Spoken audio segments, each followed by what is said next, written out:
On a 11 membres dans le collectif. Malheureusement, il y a certaines personnes qui vont pas pouvoir prendre la parole aujourd'hui. Monsieur Pécœur ne le fera pas. Il y a Madame Trudel qui n'a pas pu non plus se dégager du temps. Sinon, on a Madame Tremblay qui est à Québec et qui a réussi à se connecter par téléphone. Et puis, on va avoir Monsieur Fontan qui a fait un enregistrement vidéo que je vais donc, on va présenter à l'écran ici. Donc, il avait un cours ce matin, oui. J'aimerais souligner aussi qu'à la fin de ces courtes présentations-là, on a demandé à Wilfredo Angulo, ici présent, nouveau docteur en études urbaines de l'UQAM, donc revenir à chaud sur la présentation qu'auront fait les différents membres, essayer de dégager peut-être des nouvelles perspectives, des questionnements qui recoupent plusieurs travaux de chercheurs. Alors, on va donc donner la parole aussi à raison de 5 minutes à Wilfredo à la fin. D'ailleurs, j'aimerais le remercier d'avoir relevé ce défi qui n'est pas nécessairement facile. Donc, on va attendre de voir avant de le remercier. OK. Donc, sans plus tarder, on va demander peut-être à Diane Gabriel de nous faire sa courte présentation. Alors, Diane Gabriel, ce serait à toi. OK, c'est bon pour le son, vous m'entendez bien? Oui. Et puis, tu as le PowerPoint, je ne sais pas si tu le présentais ou pas, c'est pas grave. Je pense que ça va être un peu compliqué, là. OK. On le mettra en ligne après, si tu veux, sur Ouais, sur c'est le ça, on site. pourra l'envoyer. Ouais. Ben alors voilà, désolée, je suis à Québec parce qu'effectivement, j'ai une conférence avec AXTRA, c'est-à-dire le réseau des groupes en employabilité. Et à Québec, il neige aussi. Donc, je vais vous présenter en fait un projet de recherche sur lequel je travaille un peu, qui est en lien avec avec le CRIEST. Je pense qu'il y a d'autres présentations qui vont être faites avec Juan Luis et Laurent, je crois, sur le projet Vitalité culturelle dans les quartiers. Donc, je vais me concentrer vraiment sur un autre projet qui est en fait sur les espaces de travail collaboratif. Le titre que j'avais donné, c'était Sources d'innovation, de réseautage, d'entrepreneuriat et de développement territorial, point d'interrogation. Alors, pour situer les travaux que je fais là-dessus, on a fait d'abord en 2016, on a eu un financement avec Arnaud Scairé, qui était à ce moment-là postdoc à la TÉLUQ, une synthèse de connaissances CRSH. Je pense que tout le monde connaît un petit peu le programme. C'est vraiment une synthèse des écrits, revue de la littérature, qui portait sur les espaces de coworking, les Fab Labs et les Living Labs. Le rapport est en ligne sur le site de la RUC, Gestion des âges et temps sociaux, si jamais vous voulez le trouver. D'autre part, on a fait un peu de recherche terrain dans des espaces de coworking au Québec. Plusieurs communications et articles aussi qui ont été publiés, toujours avec Arnaud Scairé. Et à l'heure actuelle, en démarrage, il y a un projet avec une ANR en France. Alors, comme vous le savez probablement aussi, les ANR, ça couvre évidemment le financement en France. Il n'y a pas de choses qui sont de financement qui est transféré ici, mais on cherche un peu des financements pour poursuivre les travaux parce qu'en fait, on a collaboré avec ces gens-là depuis 2 ans dans un premier comme pré-projet. Et on publie un ouvrage sur ce thème-là sous peu aux presses universitaires de Rennes et du Québec. Ce qui démarre maintenant, c'est vraiment une recherche qui s'inscrit bien, je pense, dans le CRIEST, qui s'intéresse à l'impact sur l'emploi et le développement territorial dans des villes de taille petite ou moyenne. Donc, il y a une enquête qualitative qui aurait dû démarrer un petit peu plus tôt, mais le temps de développer les outils et tout ça. En fait, j'ai un étudiant qui va démarrer plutôt vers avril par des enquêtes quali, entretien, dans un certain nombre de villes en région. Et par ailleurs, on aura aussi une enquête quantitative qui va être beaucoup plus générale et la grille de questionnaire est en train d'être développée en ce moment. Il y a un autre projet de recherche qui est connexe aussi, qui porte sur les espaces de coworking et la planification urbaine à Montréal. Donc là, le lien entre les espaces de coworking et les décideurs municipaux. Là, on est en attente de financement, mais je travaille avec une collègue en études urbaines sur cette thématique-là. Donc, sur le CRSH, la synthèse des connaissances, qu'est-ce qu'on a observé? En fait, c'était un portrait, au fond, des écrits. On a pu voir ce qui avait été écrit un peu partout sur les espaces de coworking, Fab Lab, Living Lab. Pour ce qui est, en fait, de tous ces types de projets, qu'on constate d'abord, c'est que notamment les espaces de coworking, ça se multiplie beaucoup. Il y en a un petit peu qui disparaissent, mais bref, ce type de projet a tendance à beaucoup se multiplier dans les dernières années. Selon les écrits, ce que ça nous indique aussi, c'est qu'en principe, ces tiers-lieux, disons, si on les prend globalement, devraient favoriser la collaboration, notamment collaboration sur le plan professionnel, devrait favoriser la créativité, l'innovation, l'entrepreneuriat et le développement socio-économique. Nous, on a été amenés à nuancer peut-être certains éléments, notamment la collaboration et le réseautage, qui ne sont peut-être pas aussi automatiques qu'on pourrait le penser. Par ailleurs, ces espaces peuvent aussi offrir une meilleure organisation des temps aux travailleurs autonomes et entrepreneurs qui se trouvent en particulier dans les espaces de coworking. Donc, moi, ça m'amène aussi à lier avec mes recherches sur la thématique des temps. Donc, ce qu'on a observé, c'est qu'effectivement, il fallait peut-être nuancer le propos qu'on retrouvait là, dans la revue des écrits où automatiquement, tous les projets, Living Lab, Fab Lab et espaces de coworking qui nous intéressent peut-être un petit peu plus avec les Living Lab, finalement, ça méritait peut-être d'être nuancé. En ce sens qu'en fait, on a identifié et on va revalider parce que nos terrains, c'était quand même un peu exploratoire, mais là, on va en faire un peu plus.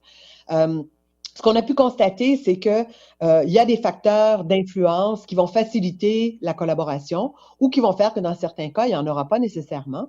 Le premier élément, c'est les ressources financières et matérielles, les infrastructures spécifiques. Alors, surtout pour les espaces de coworking, en ce moment, il y a un peu je ne sais pas si je peux parler de lutte, mais en tout cas des tensions ou une certaine concurrence entre des espaces de coworking, par exemple, qui ont vraiment un projet social ou territorial ou d'économie sociale ou autre, et de grandes organisations immobilières qui maintenant, disons, s'installent un peu dans ce secteur-là et ont évidemment des grosses ressources financières. Ils peuvent offrir jusqu'à 3 mois de loyer gratuit, si on veut. Donc, ressources financières, matérielles, importantes. Deuxième ressource, très importante, les ressources humaines. Ça va un peu quand même avec les ressources financières, mais au fond, le rôle de l'animateur de ces différentes initiatives, qu'il s'agisse de Living Lab ou d'espaces de coworking.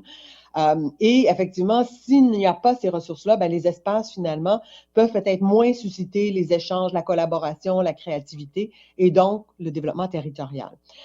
Les enjeux qu'on a observés, c'est qu'en fait, voilà, dans certains cas, certains espaces, il y a vraiment un intérêt commun ou une certaine idéologie, entre guillemets, commune, c'est-à-dire une orientation vers l'économie sociale parfois, ou en région plus vers la reprise en charge de sa petite municipalité, sa ville ou autre. On va chercher parfois à défendre des valeurs communes, écologiques ou alternatives, et de manière plus simple, on va partager le même matériel qui va amener à des échanges. Alors, quelques résultats et pistes de recherche. Effectivement, je pense que il faut approfondir les liens entre innovation, entrepreneuriat, développement territorial, voir au fond comment ces espaces de coworking réussissent à aller chercher des entrepreneurs ou des travailleurs indépendants ou innovants. Alors là, ce qui est intéressant aussi, c'est dans nos comparaisons, la France, surtout pour Rennes, la Bretagne en particulier, mais aussi il y a des gens dans la région de Lyon là, avec lesquels on va un petit peu travailler. Ça permet de voir au fond les modèles différents selon les pays. Et moi, je vais essayer d'aller voir aussi du côté des pays nordiques. On n'a pas beaucoup d'informations, pas beaucoup d'écrits, mais essayer de voir au fond, est-ce que les municipalités ou les régions ou l'État central soutient ces initiatives-là, ce qui est le cas beaucoup en France, à voir si c'est le cas ailleurs. Et est-ce que ça aide ou est-ce qu'au contraire, parfois, ça peut peut-être détruire la spontanéité et l'orientation des initiatives?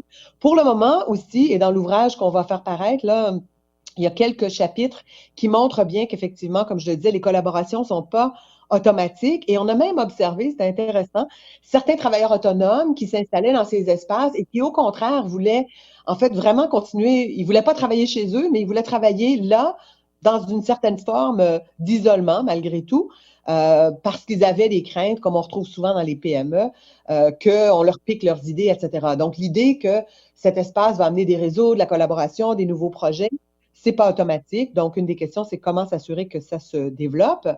Parce que, oui, s'il y a une vision commune, par contre, ça, on l'a observé, les trajectoires de développement, d'activité entrepreneuriale, de réseautage, de développement territorial peuvent être modifiées finalement par le fait qu'on partage une vision commune, soit développement territorial, soit l'économie sociale, soit autre. Et donc, Si, je conclue là. Oui, merci. C'est ce que je souhaitais. Voilà. Donc, effectivement, au fond, nous, dans les prochaines 3 années, vraisemblablement, j'ai un étudiant de doctorat donc, qui va démarrer des terrains en avril. J'ai rencontré aussi des gens en Estrie récemment qui n'étaient pas prévus dans nos espaces. Mais bref, c'est un des projets, je pense, qui s'inscrit dans le cadre du CRIEST. Voilà. Merci beaucoup pour ta présentation, Diane Gabriel. Comme vous pouvez le constater, les 5 minutes sont dures à respecter lorsque la machine part.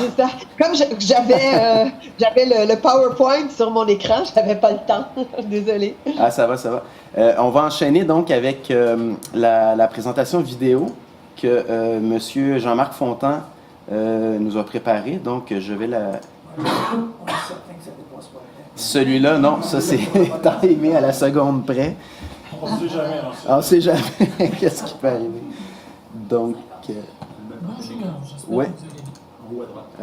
Voilà. L'écran. On va essayer de faire ça. Est-ce que je suis au maximum?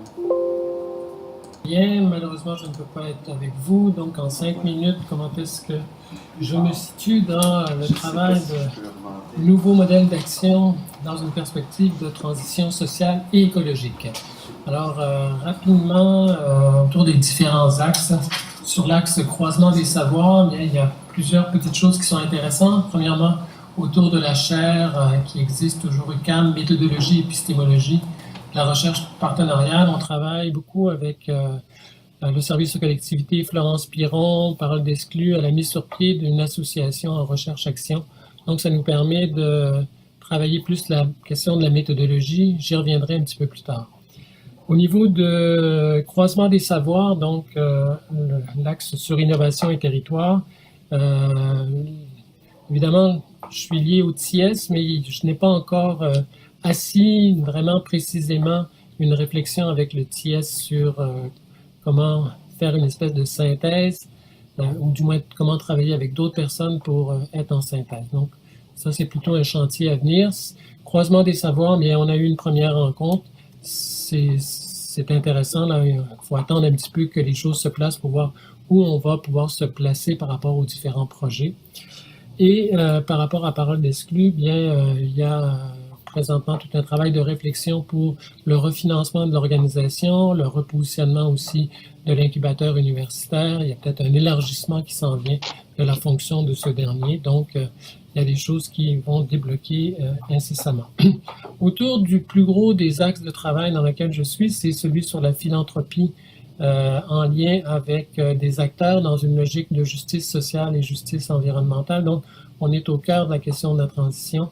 Là, il y a différentes activités de recherche qui vont être réalisées par un nombre assez important de chercheurs. Nous, notre intention, c'est de pouvoir faire de la systématisation, laquelle pourra nourrir la réflexion qui va se faire à l'intérieur du CRIEST. Pour l'instant, tout ce que je peux dire, c'est qu'en parallèle, j'ai un travail qui se fait d'essayer de mieux saisir la place que la philanthropie peut avoir au niveau du développement territorial et aussi en lien avec la transition sociale et écologique. Il y a sûrement des choses qui vont être intéressantes à partager sous forme de séminaires éventuellement. Sur le dernier point, qui est celui sur la théorisation, là, il y a deux, je dirais, avenues.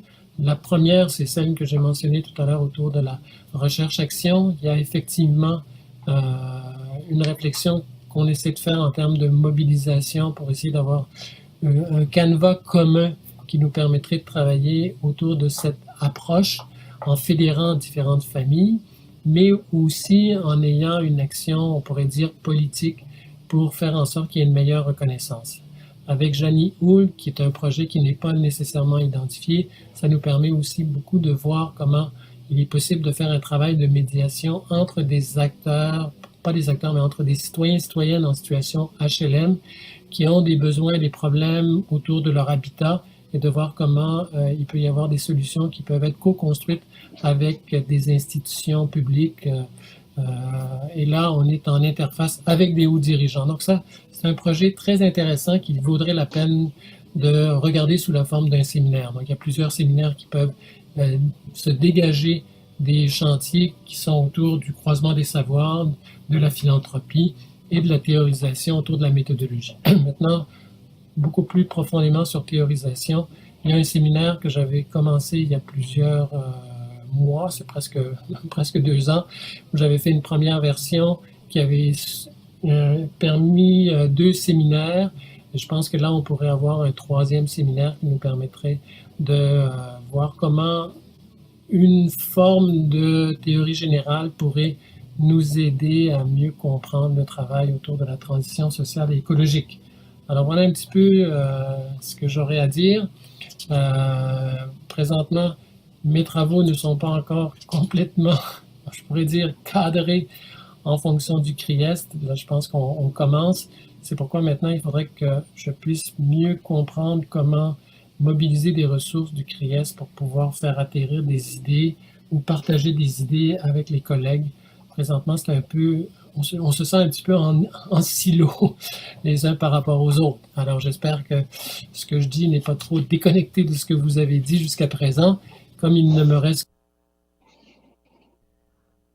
Le punch est coupé. Alors, Essayez de dépasser le 5 minutes. c'est ça, il a coupé ça assez raide. Alors, merci Jean-Marc. Il va être présent cet après-midi, Jean-Marc, donc on pourra peut-être lui poser des questions sur sa présentation. J'appellerai Marco maintenant à Albério à prendre la parole. Marco, je pense que tu n'as pas de PowerPoint. Non, je n'ai OK, pas de PowerPoint. parfait. Je te laisse le micro ici. Merci beaucoup. Je suis content. Ça va? Je suis content d'être ici. Je vais juste me présenter en quelques minutes. Je n'ai pas de PowerPoint. Donc, je suis Marco Albério, professeur à l'UQAR, donc à Rimouski. Et je suis aussi titulaire d'une chaire de recherche du Canada en innovation sociale et développement des territoires. D'ailleurs, je suis au CRIS au CRIEST depuis peu, mais disons que depuis que je suis arrivé au Québec, j'ai vraiment baigné dans l'environnement du CRIS et de tous ces groupes de recherche limitrophes au CRIS. Donc, ma formation a été beaucoup influencée par les travaux du CRIS de tous ces chercheurs. Donc, la chaire de recherche est articulée sur 3 axes. Un premier axe porte sur les expériences de vie, les parcours de vie, des carrières des gens des populations qui habitent les territoires non métropolitains. En fait, la chaire en innovation sociale et développement des territoires se spécialise sur les territoires non métropolitains. Donc, brièvement, les territoires qui sont à l'extérieur des grands centres. Évidemment, quand on dit non métropolitain, c'est un concept qui d'ailleurs a été utilisé par Pierre-André Tremblay. On dit tout et rien. Dans le sens que dans ce qu'on appelle les régions, donc les territoires non métropolitains. Je voulais pas. Non, mais toi aussi, tu disais que c'est un concept quand même fluide, donc assez large, dans lequel il y a différentes catégories qui rentrent là-dedans. Et par exemple, quand on parle de régions, il peut y avoir des territoires urbains, comme c'est le cas de Rimouski, mais aussi d'autres plus petites villes, et des cas des territoires ruraux. Donc, l'ambition de la chaire est d'étudier les expériences de vie, donc de partir des milieux de vie des différentes populations. Et le deuxième axe porte vraiment sur les dynamiques à l'intérieur des organisations, donc pour créer des innovations, pour répondre aux besoins de ces populations-là. Et le troisième axe est plus transversal, ça part de plusieurs niveaux. Donc, c'est un peu la circulation des innovations, les dynamiques entre acteurs différents de différentes organisations. Et c'est ici que la question du réseautage et du territoire devient centrale, dans lequel, parce qu'il y a des échanges qui se font entre des acteurs et les territoires sont tous pareils. C'est pas la même chose faire du réseautage dans une région comme le Bas-Saint-Laurent ou la Gaspésie, où il y a différentes inégalités dans les territoires, de le faire dans la région de Montréal. Évidemment, dans les régions urbaines, à Montréal, il y a aussi des inégalités, mais la question spatiale, la question géographique, aussi des distances à parcourir, c'est un élément qui peut avoir une influence sur les dynamiques d'acteurs. Comme j'ai déjà dépassé la moitié de mon temps, disons que depuis que je suis à l'UQAR, je me spécialise un peu sur... moi, j'ai toujours travaillé sur les questions du travail en lien avec le territoire. À partir de ma thèse, c'est ça que j'ai fait dans mon postdoctorat que je fais avec Diane Gabriel qui est connectée par téléphone. C'est comme ça que à travers elle que j'ai connu les autres membres du CRISE. Donc, ce lien qu'il y a entre le travail, les expériences d'intégration socio-professionnelle et le territoire m'a toujours tenu à cœur. Et quand je suis arrivé à Rimouski, j'ai commencé à étudier plus les régions limitrophes et aussi je me suis dit je m'intéresse aux questions de travail et j'ai cherché des secteurs, disons, qui étaient importants pour la région mais qui étaient aussi en transition. Donc, qui était un peu au carrefour de changement. Et c'est comme ça que je suis arrivé à la pêche. Je n'étais pas du tout, ça fait 4 ans, un expert de pêche. Je ne suis pas encore aujourd'hui. Pour moi, la pêche est juste une excuse un peu pour étudier ces territoires en transformation, ces territoires avec aussi des fractures territoriales, des inégalités dans les territoires, à l'intérieur des régions. Donc, des régions qui étaient traditionnellement considérées des régions ressources, mais qui ont aussi changé leur vocation. Donc, ça m'intéressait de voir un secteur, entre guillemets, traditionnel, qui était comme la pêche, qui était par contre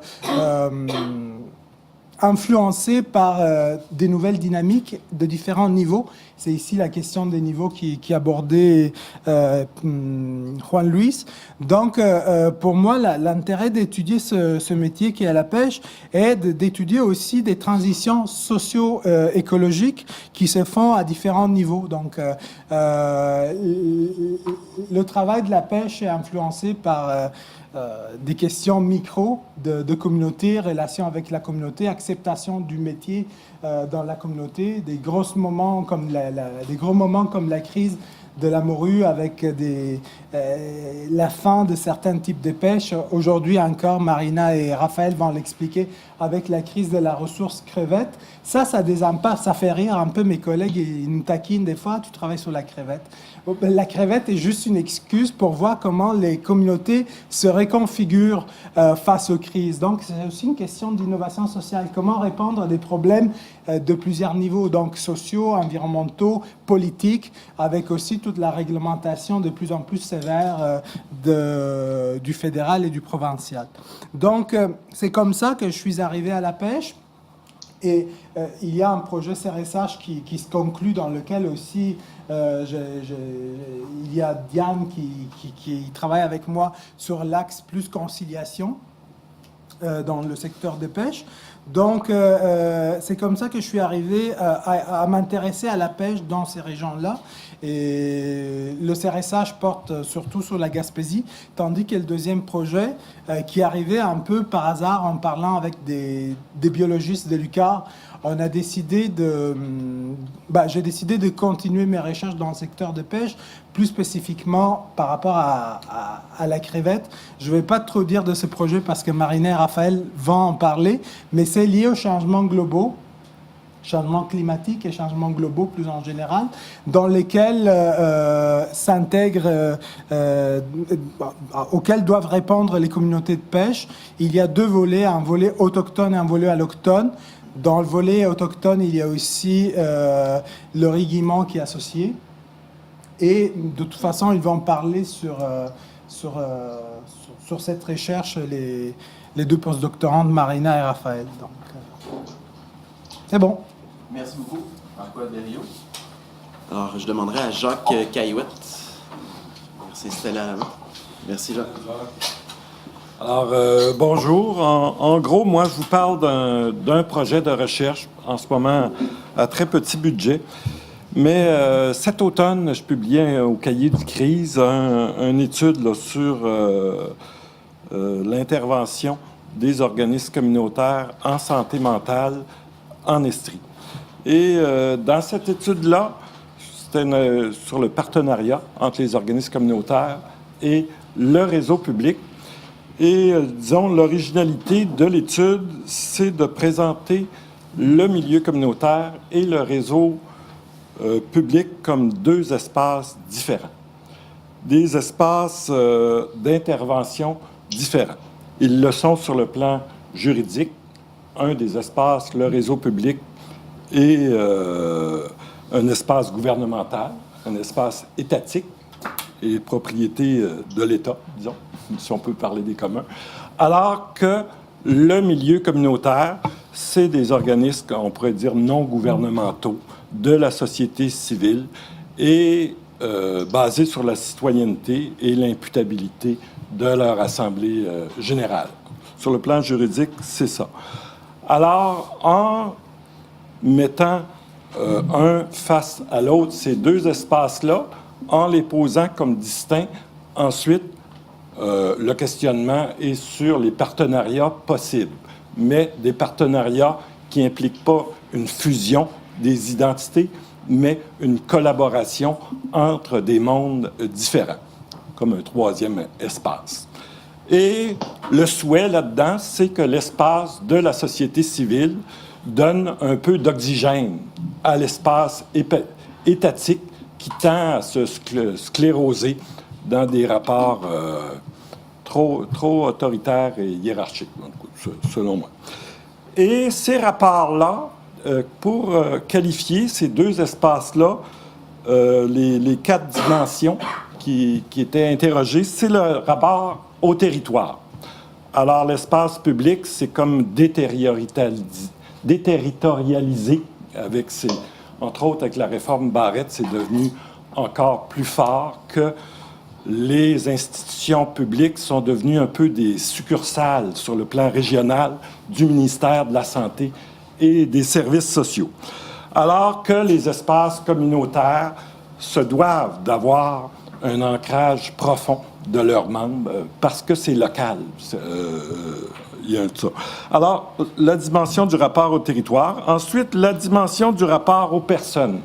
Comment se construit l'interaction entre les gens qui travaillent dans le milieu communautaire et les personnes qui viennent, on peut dire, chercher des services ou qui ne sont pas appelés des usagers, qui sont appelés plutôt des membres de l'organisme. Alors déjà, ce rapport-là, d'un côté, plus citoyen du milieu communautaire, comme membre d'une organisation associative, versus ce qui est déjà un bon pas pour le réseau public, mais d'usagers. Mais le réseau public peut plus beaucoup parler de citoyens, surtout qu'on a enlevé les seuls citoyens qu'il y avait sur le conseil d'administration de ces établissements-là. Ensuite, un autre rapport qui a été analysé, c'est le rapport aux politiques. La dimension politique est gommée dans le réseau public parce que les fonctionnaires de l'État ne sont pas là pour critiquer l'État. Ça va de soi. Et l'intervention, en tout cas, les gens qui sont là sont très conscients de la dimension politique des problèmes sociaux. Mais c'est plus facile dans le milieu communautaire d'aborder cette dimension-là et de nommer cette dimension-là d'injustice sociale ou de discrimination qu'il peut avoir là. Et la dernière dimension, c'était le rapport à la gouvernance. Alors, les rapports plus top-down dans le réseau public, c'est caricatural, hein? C'est des idéotypes, là. Il peut y avoir beaucoup de nuances dans le réel, là, versus une gouvernance plus horizontale dans le milieu public. Alors, suite à cette recherche-là, et le cahier du CRISE publié, le projet de recherche, c'est de poser l'hypothèse que le milieu communautaire, le poser comme un espace distinctif de celui du réseau public, un espace distinctif de mise en forme des rapports sociaux, de production et de consommation de l'action sociale. Alors, c'est vraiment pas tant de regarder les acteurs, mais quel espace d'interaction qu'ils construisent, ces acteurs-là. Et l'idée, ce serait d'aller vers de la recherche-action et d'identifier dans différentes régions des pratiques qui nous semblent éloquentes pour porteuses d'innovation sociale et d'analyser ces pratiques-là pour les théoriser, les modéliser et leur donner de la visibilité et dans une optique de recherche partenariale, travailler avec ces gens-là pour donner plus de visibilité et, je dirais, d'influence, un peu comme Jean-Louis Laville le dit, c'est pas tout d'avoir un milieu communautaire ou des associatifs qui carburent à la démocratie si l'ensemble des réseaux de services ne va pas vers une démocratisation du travail et des services. Le milieu communautaire devient trop une enclave. Alors, c'est ça le projet.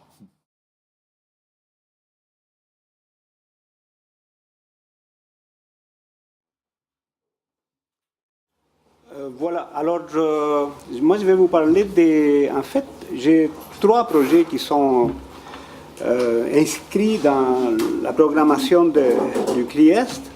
Le premier projet porte dans le domaine des croisements de savoir. C'est un projet que nous menons avec l'incubateur universitaire Parole d'Exclus, avec l'arrondissement de Montréal-Nord. Il y a une étudiante de doctorat qui travaille sur ce projet qui va probablement en parler tantôt, je ne sais pas. Non, c'est Mathilde Manon. Et il y a aussi Isabelle Eck, qui est une membre associée, en fait professeure associée à l'UQAM, qui est, disons, le principal porteur de ces projets. Alors, le deuxième projet, c'est les ateliers de savoir partagé 2.0. Comme je l'ai dit tout à l'heure, on a eu l'expérience des ateliers de savoir partagé avec Saint-Camille, mais là, comme l'expérience a été belle et bonne, on s'est dit, on va la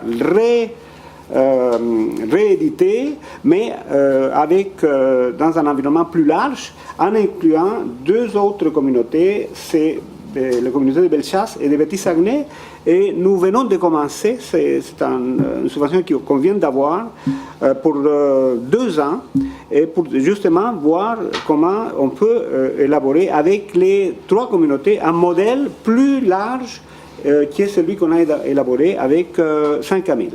Et le 3e projet, c'est le projet sur la vitalité culturelle des quartiers et leur développement socio-économique.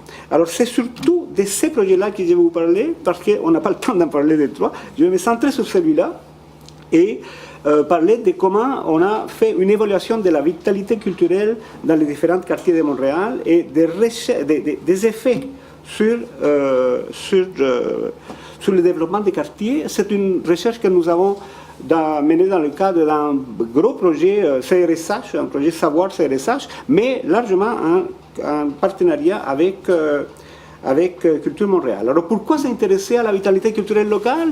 Bon, d'abord, il y a un constat, il y a un tournant culturel dans les actions communautaires de développement territorial. On s'intéresse beaucoup à divers aspects de la culture. Il y a aussi un élément stratégique. Montréal s'est affirmé comme métropole culturelle à partir de 2002. On a dit Montréal sera une métropole culturelle où elle n'en sera pas une. En besoin, les acteurs ont décidé que c'était bien d'avoir une métropole culturelle, mais il fallait aussi avoir une culture, un développement culturel dans les quartiers. Culture Montréal nous a dit que ça serait bien d'avoir des indicateurs pour pouvoir voir s'il y a cette vitalité culturelle dans les quartiers, pouvoir les évaluer.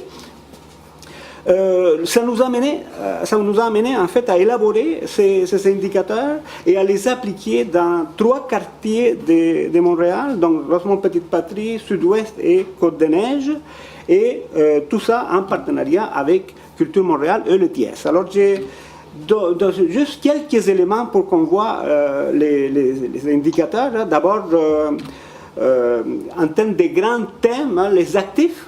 Est-ce qu'il y a quelque chose de culturel qui se passe dans les quartiers? Le leadership, la forme de leadership, la gouvernance qui est faite entre les porteurs des activités culturelles et les autres acteurs des quartiers socio-économiques communautaires, les ressources mobilisées et la question de l'identité et l'appartenance. Alors, plusieurs indicateurs, je ne vous parlerai pas, je ne vous ferai pas le coup de passer à travers, et je sais que vous ne voyez pas.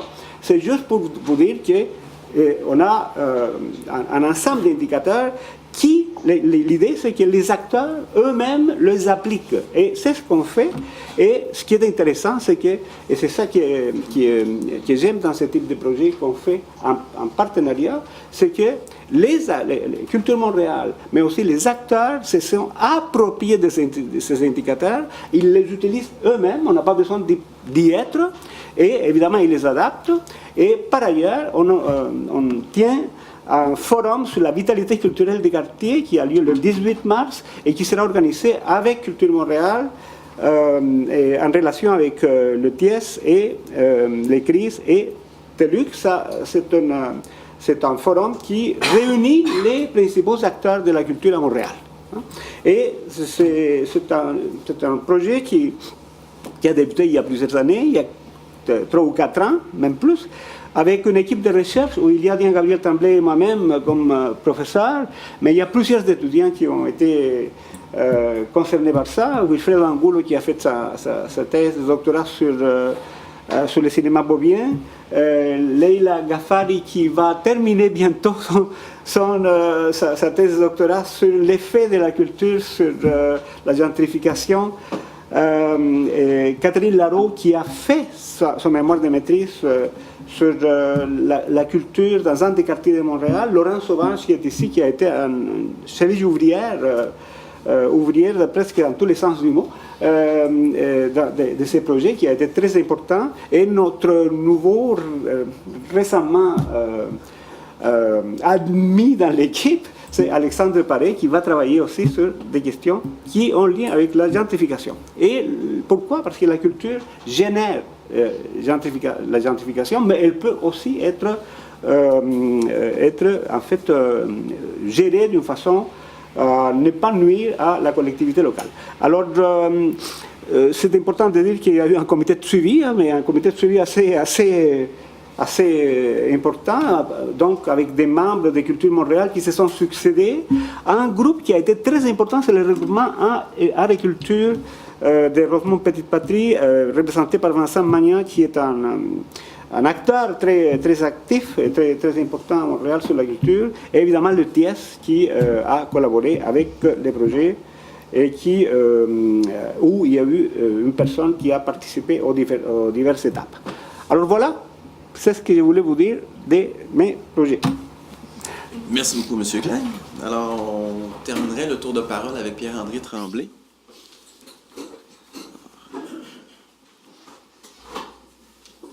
Bonjour, bref Jean. Mon nom est Pierre-André Tremblay. J'enseigne la sociologie et l'anthropologie à l'Université du Québec à Chicoutimi. Chicoutimi, là, c'est à 450 km de Montréal. Ça prend 5 heures de char, puis il y a une tempête de neige au-dessus aujourd'hui. C'est la première de l'année. Je suis donc très content d'être à Montréal. Je voudrais vous parler de 2 choses et demie. Commençons par la demi. Je viens de terminer une recherche sur l'itinérance en région au Saguenay-Lac-Saint-Jean. Je ne vous en parlerai pas plus que ça, c'est pour dire qu'il y a une trouvaille dans ce truc qui m'intéresse. C'est l'idée qu'on peut comprendre une communauté par ses marges.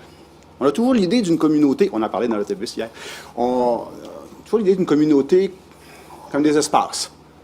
Puis là, vous mettez des frontières, puis là, tu es la communauté A, puis tu passes la frontière. Ah, tiens, tu es dans la communauté B. Quand je parlais de ça à mon épouse, je parlais des frottements comme ça entre les communautés, puis elle m'a dit, c'est pas une bonne métaphore, trouve autre chose. Ça faisait, enfin, vous voyez le portrait que je voulais vous dire. Quand on passe aux communautés, c'est pas avec des frontières, avec des lignes. C'est des frontières avec des marges. Entre les deux, il y a des espaces, quand on passe de l'une à l'autre. Dans l'autobus hier, en parlant à Marco, je me suis dit, il y a une belle trouvaille pour ça, je vais creuser ça. C'est tous ces gens qui s'y passent 3 mois dans les no man's land et les zones internationales des aéroports. Ils sont dans le trou. Ils sont dans la marge. Ils sont nulle part. Quand on travaille sur une communauté, c'est à ça qu'il faut penser. En travaillant sur les itinérants au Saguenay-Lac-Saint-Jean, c'est dans cette situation que je me suis retrouvé. Ils ne sont pas exclus. Ils partagent les valeurs de la communauté environnante. Ils peuvent très bien parler en termes négatifs des itinérants, des autres itinérants. Et ils partagent exactement les mêmes préjugés, stéréotypes que les intervenants et que le reste de la population. Travaillons donc sur des marges. Ça, c'est le demi-projet dont je voulais vous parler. L'intuition, reprenons-la pour parler des ateliers 2.0. Vous devez en avoir marre d'entendre parler de Saint-Camille, hein? Bien, les ateliers 2.0, c'est une façon de continuer à parler sans se faire tirer des tomates. Et c'est l'idée de répéter ce qui nous avait intéressé, nous, comme profs, à Saint-Camille, c'est cet échange, ce croisement, j'allais dire le frottement, mais c'est pas une bonne métaphore, entre les chercheurs et les gens de la place pour dire, vous savez des choses et vous en ignorez beaucoup. Ça, c'est ce qu'ils nous ont dit. Et nous, on a dit, on en sait un petit peu, mais vous en savez plus que nous. C'est ce que nous, on leur a dit. On va parler. Il s'est créé ce que Jacques a appelé un espace de recherche partenarial dans un texte que je vous encourage à lire, écrit avec... Non, l'autre auteur, merde. Il se crée des marges et c'est des espaces partenariaux, c'est quand ça marche. Et c'est là qu'émergent les savoirs. Quand j'ai dit que j'enseignais à la socio et l'anthropo, tout mon cursus est en anthropologie. Quand je parle à mes amis anthropologues, ils trouvent que je suis très sociologue. Quand je parle à des sociologues, ils trouvent que je suis très, très anthropologue. Re-bienvenue dans la marge. C'est dans ces espaces interstitiaux qu'émergent les innovations et les choses nouvelles. L'enjeu des ateliers 2.0, c'est de reprendre ce qui nous avait intéressé avec Saint-Camille, les échanges entre les profs avec leur savoir et leurs modèles et les habitants locaux avec leur propre savoir et leurs propres modèles, et de voir comment on peut créer des espaces pour des échanges. L'espace partenarial, c'est un de ces espaces interstitiaux dans lequel émergent les idées, les innovations et l'originalité. C'est ça, je crois, qui est l'enjeu des ateliers 2.0. Comment ça va se pointer? Très simple. On avait une communauté à Saint-Camille. Bon, on l'a encore dans les ateliers 2.0, mais on en a deux autres. Bon, alors vous avez déjà des espaces, des liens de contact et des distances. Entre Saint-Camille et Petit-Saguenay, il y a quelque chose comme 6 heures de voiture au bout de février. Ça fait que, si vous voulez de la distance, vous en avez. Même chose pour Bellechasse. Puis en plus, à Bellechasse, c'est pas une communauté, c'est une MRC. Donc, vous voyez encore une dimension là, de distance et de circulation des idées et des individus. On va passer notre temps à traverser des marges.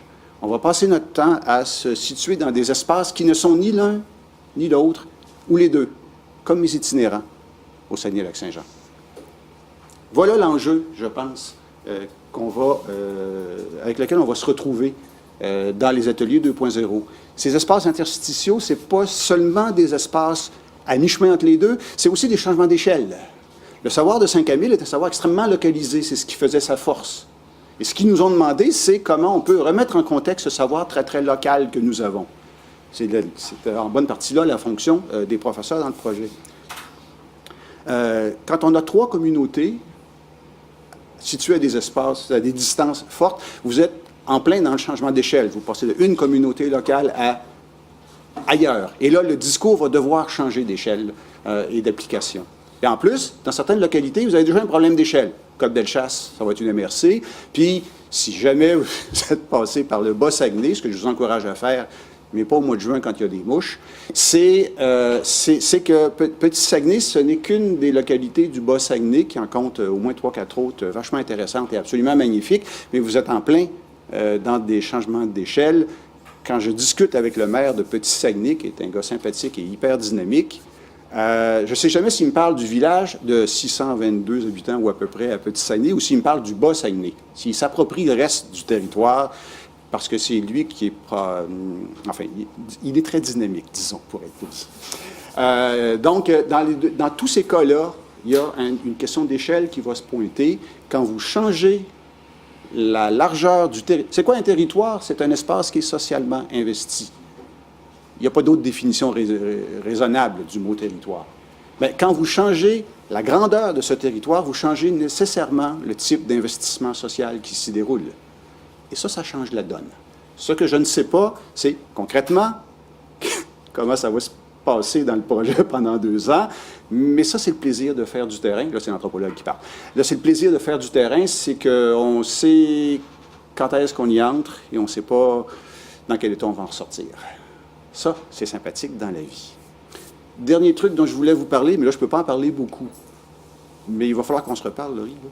Puis, Mélanie, je t'en ai parlé. Il y a un mois, j'ai été contacté par la Société du Plan Nord qui veut travailler sur la sécurité alimentaire en Jamésie. La Jamésie, là, si vous partez de Chibougamau puis vous allez vers l'ouest, là, jusqu'à la baie James, d'où le nom. Et il y a des problèmes de sécurité alimentaire. J'avais travaillé sur ces questions-là il y a 10 ans. Puis là, ils m'ont dit, bien, M. Tremblay, on veut que ce que vous avez fait au Saguenay-Lac-Saint-Jean il y a 10 ans, venez donc le faire en Jamésie. Mais là, on change d'échelle, là. C'est gigantesque. Il y a quoi? On travaille avec les communautés des Blancs, comme ils disent là-bas. Les Amérindiens font leurs propres recherches. Les Cris vont faire leurs propres recherches sur la même thématique, mais avec travaillant différemment. Et là, on a déjà discuté avec les gens de la Société du Plan Nord. On voit qu'il y a déjà un sérieux problème de faire travailler ensemble. Il y a 6 ou 7 communautés d'à peu près 2000, 2500 personnes chacune là, dans cette... Le Bel-sur-Quivillon, vous êtes déjà passé par là. Et puis, ben, comment faire travailler ensemble, de façon partenariale, ça, ils ont acheté mon idée, des gens qui sont à des distances complètement débiles les unes des autres. Probablement qu'une des solutions, à part que la Société du Plan Nord va payer les frais de déplacement, c'est de travailler un peu comme on va faire avec les ateliers 2.0 par de l'hypertechnologie. On va être branché, je ne sais pas comment, là, mais on va mettre les ordinateurs, Skype et toutes ces gogosses là, comme ça, là, à la planche. Et ça va être une innovation aussi, parce qu'on n'est pas habitué à bosser sur des questions aussi existentielles que l'insécurité alimentaire en passant par de l'électronique. D'habitude, c'est des choses qu'on fait en face à face. Voilà à peu près les genres de choses qui vont m'occuper pour les 2 ou 3 prochaines années de ma retraite. Merci. Merci beaucoup, Pierre-André. Alors, ça fait le tour des gens qui devaient prendre la parole, des membres du CRIES. Maintenant, on va peut-être demander à Wilfredo d'essayer de nous faire un petit wrap-up de tout ce qui s'est dit. Ben oui, je vais te laisser la place.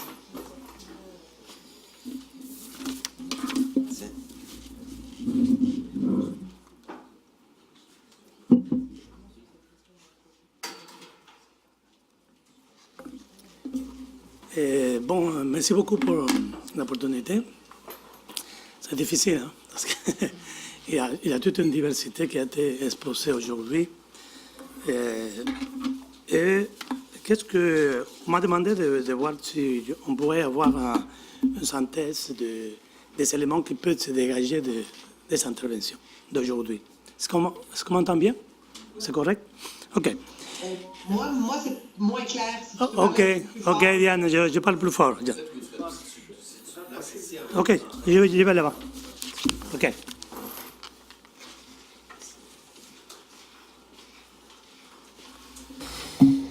Bon, j'ai essayé d'organiser un peu l'intervention sur 5 points, que j'essaie de regrouper un peu les choses qui ont été dites.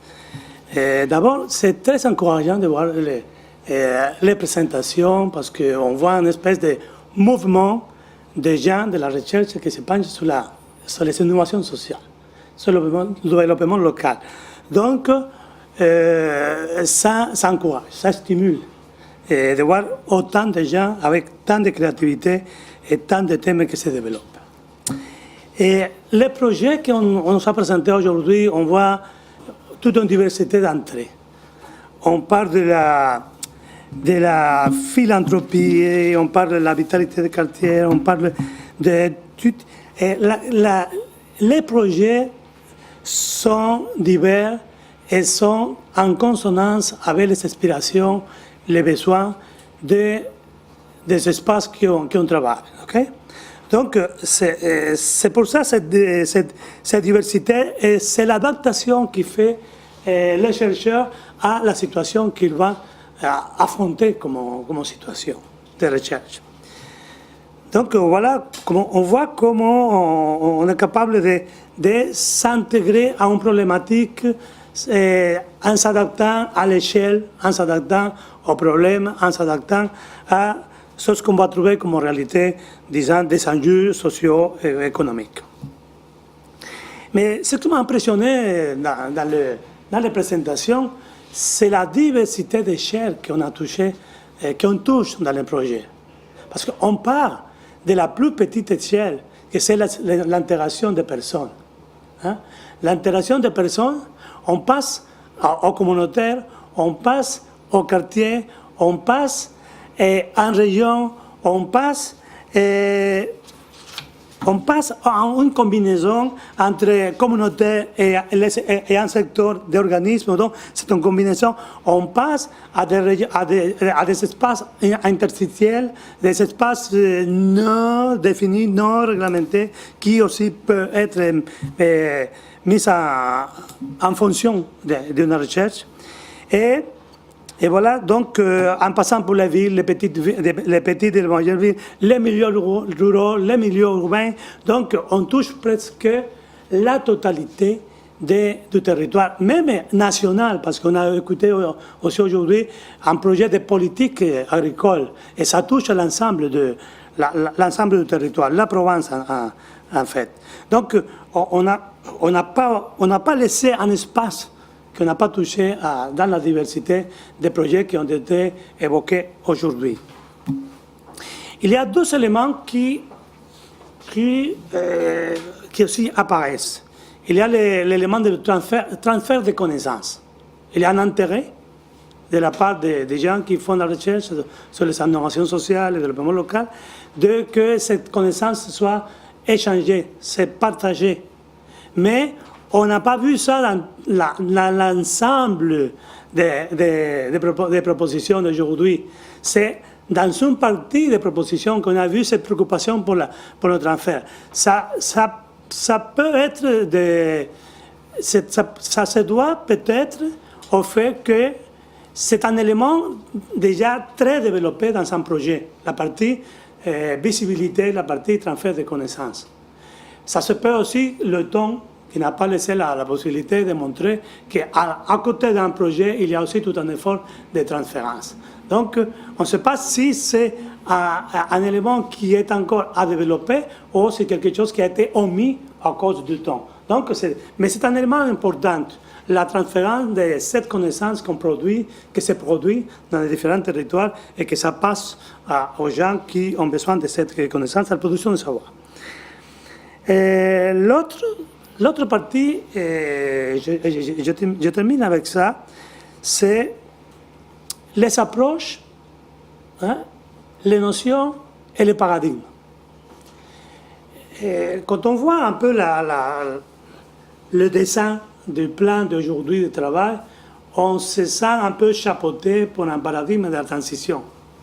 Ça veut dire que les gens peuvent, mais certains participants ont nommé la question de travail en silo, de travail un peu comme des domaines, comme des secteurs qui, parfois, on n'a pas l'occasion de partager, de dialoguer, de communiquer.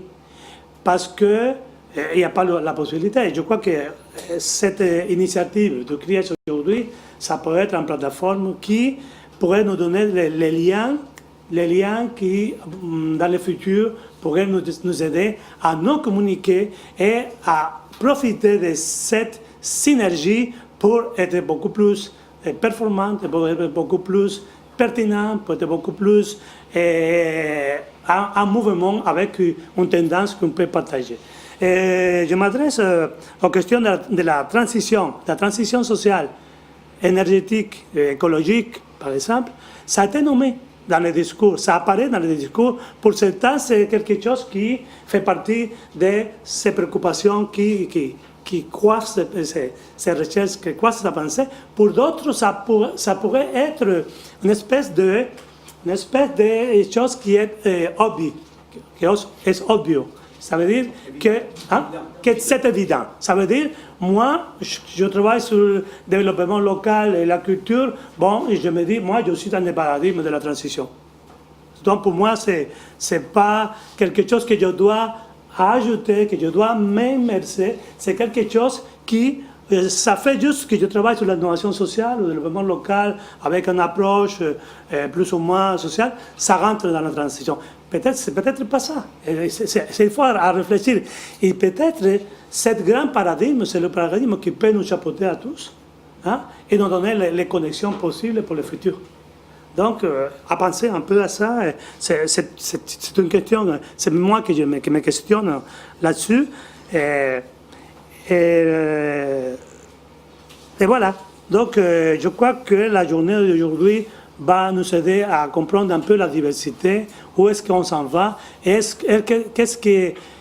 quels seront les éléments de lien catalyseurs de notre action qui peuvent être, bien sûr, et qui doivent être toujours dans le domaine où nous travaillons. Ça doit être dans cette façon que vous l'avez présenté, mais comment on se connecte à cette chaîne supérieure paradigmatique ou des notions beaucoup plus larges pour savoir qu'on est dans un mouvement de changement, de transformation. Merci beaucoup, j'espère avoir attrapé quelque chose de votre présentation. Merci. Merci beaucoup, Alfredo.